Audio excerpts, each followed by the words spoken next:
Topic number 9, the lost generation. Lost generation का पहले मैं आपको थोड़ा सा आइडिया दूंगी या थोड़ा सा एक्सप्लेन करती हूँ कि ये है क्या। वर्ल्ड वार के दौरान, या एक और छोटी सी एग्जांपल जो है वो अभी की ले लें कि ये कोविड के बाद जो बहुत सारी डेथ्स हुई हैं और उन डेड बॉडीज़ को किस तरह से बरीड किया गया और कहाँ पे ले जाया गया। उनकी ग्रेव यार्ड्स कहीं नहीं है, उनकी ग्रेव्स का कोई अता पता नहीं है। तो it's a small lost generation of dead bodies, ठीक है, ये डेड पर्सन्स जिनका कोई नाम निशान नहीं मिलता, कोई रिकॉर्ड नहीं है। ये एक छोटी सी एग्जांपल है लॉस्ट जनरेशन में। लेकिन अब आ जाते हैं हम वापस अपने इस फिक्शन पे, इस नावल पे, कि जिस लॉस्ट जनरेशन की इसमें बात हो रही है वो क्या है। अब उसमें एक तो आप वो वर्ल्ड वार के दौरान जितनी भी डेथ्स हैं, जितने भी वो लोग जिनका कोई पता नहीं है, उनके नाम नहीं मिलते हमें, उनका कोई रिकॉर्ड नहीं मिलता, वो तो एक लॉस्ट जनरेशन में चला गया। ठीक है जी, वो डेड हो गए, बस उनका कोई अता पता नहीं है, कोई नाम निशान नहीं है। लेकिन उसके साथ साथ जो ज़िंदा लोग थे, जो बाकी बच गए थे, उसको भी लॉस्ट जनरेशन ही कॉल किया जा रहा है इसमें। अब वो लॉस्ट जनरेशन क्यों है, किस तरह से है? क्योंकि ये एक जो प्रॉपर सेटअप होता है किसी भी सोसाइटी का, वो तब होता है जब वहाँ पे हर तरह से प्रॉस्पेरिटी हो या आज़ादी हो, फ्रीडम हो। अगर पाकिस्तान की बात करें तो ये एक आज़ाद मुल्क है। यहाँ पे लोग आज़ादाना तौर पे अपने रस्म व रिवाज के मुताबिक, अपने मूड मिजाज के मुताबिक जस्ट लॉ को फॉलो करते हुए रह सकते हैं, जो भी यहाँ के सिटीजन्स हैं। लेकिन अगर हम बात कर लेते हैं कश्मीर की, तो वहाँ पे कोई फ्रीडम नहीं है। वहाँ पे लोगों को जो है वो ज़बरदस्ती बंद किया जा रहा है। वहाँ पे कोई एजुकेशनल प्रोग्राम जो है वो इस तरह से इतना प्रोमिनेंट नहीं है या इतने सक्सेसफुल नहीं है। उसके अलावा वहाँ पे कोई फैसिलिटीज़ नहीं है। वहाँ के सिटीज़न, यानी सिटीज़न्स तो उनको फिर कॉल किया ही नहीं जा सकता ना, उनको नेटिव्स कहा जा सकता है कि एक कॉन्टिनेंट है, एक खित्ता है कश्मीर, एक जगह का नाम है और ये उसके इन्हेबिटेंट्स हैं।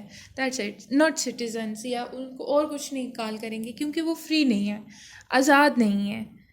तो एक प्रॉपर सेटअप में और एक जो कैप्चर्ड एरिया होता है उसमें बहुत डिफरेंस होता है। जो आज़ाद मुल्क है वहाँ पे क्या किया जाता है कि हर बेबी जैसे उसकी बर्थ होती है उसका बाकायदा इंदराज करवाया जाता है, उसकी डेट ऑफ बर्थ को नोट किया जाता है, उसका रिकॉर्ड बनवाया जाता है कि ये अब यहाँ का सिटीजन है।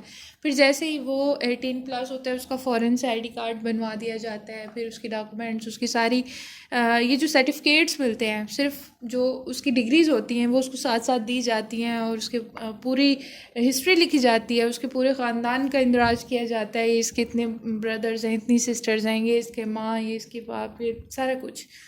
तो ये होता है एक रिकॉर्ड कंप्लीट, एक आइडेंटिटी होती है। एक इंसान वो कहाँ है, किस मुल्क के किस हिस्से में मौजूद है, उसके आसपास कौन है, उसका एरिया कौन सा है, ये सारी चीज़ें होती हैं। तो ये प्रॉपर सेटअप में होती हैं।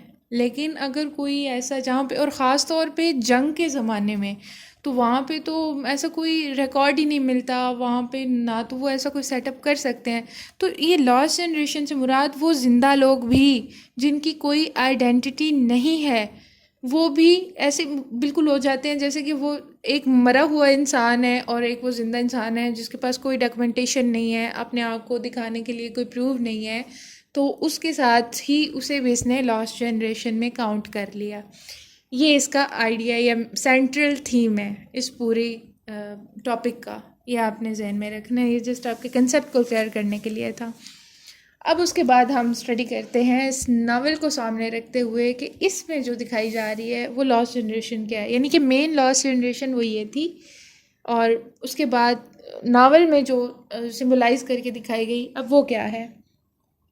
Hemingway made the words "The Lost Generation," displaying them on the title cover of The Sun Also Rises. Sun Also Rises इसका एक और नावल है, तो आप जस्ट उसको यहाँ पे कंपैरिजन कर रहे हैं या रेफरेंस दे रहे हैं कि जैसे for whom the bell tolls में इसने लॉस्ट जनरेशन को दिखाया है, ऐसे ही एक और नावल है सन आल्सो राइजेस, उसका भी यही थीम इसने बनाया हुआ है. It is reported that Gertrude Stein had used these words by saying, अब ये मैं ज़रूरी नहीं है कि आप सेकंड राइटर का भी नेम याद रखें, बस ये आप बता सकते हैं कि another is contemporary also use this name lost generation. You are all a lost generation. और ये उसने अपने वो जितने भी सफ़र्ड पर्सनस थे, जो भी उसके अब कंटेम्प्रेरीज में भी आ जाते हैं, या जो भी उसके सामने वाले लोग जिनके पास कोई आइडेंटिफिकेशन नहीं है, ये उनको उसने कहते हुए लिखा था कि अब तुम सब लॉस्ट जनरेशन हो, कि तुम्हें आने वाले वक्तों में कौन याद रखेगा, किसको पता होगा कि तुम कौन हो. The term lost generation is generally applied to those who had suffered in the First World War and as a consequence of this had realized that life was meaningless. क्योंकि अब वो कहीं पे भी जाते हैं तो जब उन्हें कोई अपना आप वो शो नहीं करवा सकते कि वो कौन है, कहाँ से आए हैं, और ना उन्हें उस तरह से अटेंशन पे की जाती है कहीं पे भी, क्योंकि उनके they have nothing to prove themselves, to prove their identities. तो उनके लिए लाइफ totally meaningless थी. Those who had gone to the war had gone under the impression to seek glory of manhood. और बाकी जो बचे हुए लोग थे, जैसे कि हम रॉबर्ट जॉर्डन को देखते हैं कि वो सिर्फ इंसानियत की खातिर और मैनहुड यानी अपनी मर्दानगी को दिखाते हुए कि वो कितना लोगों के लिए एहसास रखता है और उनके लिए अपनी जान कुर्बान करने से भी दरेग नहीं करता, तो वो भी लॉस्ट जनरेशन में ही चला गया, क्योंकि वो एज एन वॉलंटियर काम कर रहा है. वो स्पेशल उसने फोर्स तो नहीं ज्वाइन की हुई थी, वो तो एज एन वॉलंटियर गया. पहले वो एक लेक्चरर था और फिर वो उसने वार में कहा कि मैं पार्टिसिपेट करना चाहता हूँ और वो चला गया. तो अब उसका ना तो वो फोर्स में कोई रिकॉर्ड है और ना ही वो एज एन लेक्चरर, क्योंकि उसकी डेथ हुई है. वो तो एक छुप के उसने एस्पाइंग की, एक काम किया और फिर उसके कॉन्सिक्वेंस में उसकी डेथ हो गई.